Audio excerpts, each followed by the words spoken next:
नमस्कार, आप जुड़ चुके हैं हमारे साथ। मैं हूं आपका भाई रवि पंडित। दोस्तों, साथियों, मित्रों, दिल्ली में जो प्रोटेस्ट चल रहा था, जो ये धरना प्रदर्शन चल रहा था, नीट के पेपर को लेकर के जो मांगे चल रही थी, धर्मेंद्र प्रधान का इस्तीफा चल रहा था, इसी के बीच में ये जो घटना हुई है लाठीचार्ज की, बड़े ही दुर्भाग्यपूर्ण है। मैं यही कहता हूँ इस देश की सरकार से, देश के उन प्यारे प्यारे सैनिकों से जो हमारी सुरक्षा रक्षा, देश के स्वाभिमान के लिए तत्परे रहते हैं। मगर इसी के बीच मैं जंतर मंतर से उन लोगों से भी कहना चाहता हूँ, आपने प्रोटेस्ट किया, हम आपके साथ हैं। आपने जो साहसी कदम उठाया है उसके साथ हैं, परंतु यहीं पे अल्लाह तेरा नाम रहेगा। प्रेमानंद जी को भाई कहकर संबोधन करना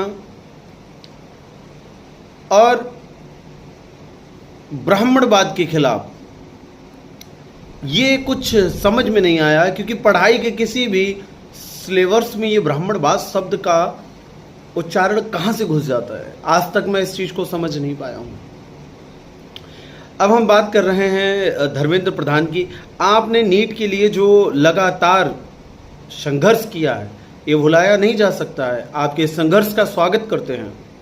आप अपनी मांगों को रखिए, क्योंकि हमारे देश में अपनी मांगों को रखवाने के लिए धरना प्रदर्शन जायज है, परंतु जिस प्रकार से आप ब्राह्मणवाद, सनातनवाद से आज़ादी सीख रहे हैं, वो गलत है।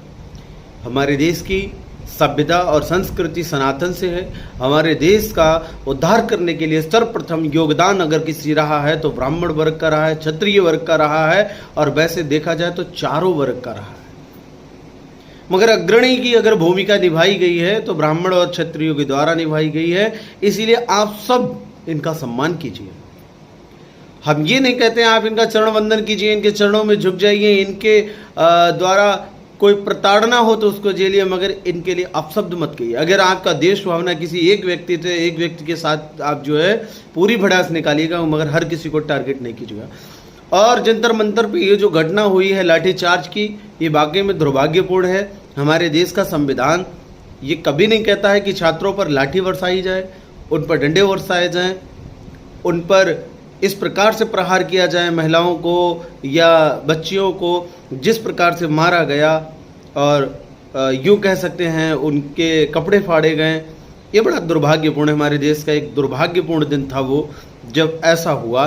जंतर मंतर, जहाँ दिल्ली राजनीति का केंद्र है, जहाँ बड़े बड़े नेता रहते हैं, और उनके आंखों तले ये सब होता रहा और वो मौन रहे, इस बात से मैं बहुत दुखी हूँ और मैं इसकी कड़ी निंदा करता हूँ अपने कड़े शब्दों में। अगली वीडियो में फिर मुलाकात होगी। जब तक आपसे चाहता हूँ अलविदा। बने रहिएगा हमारे साथ, फिर मिलूंगा अगली वीडियो में।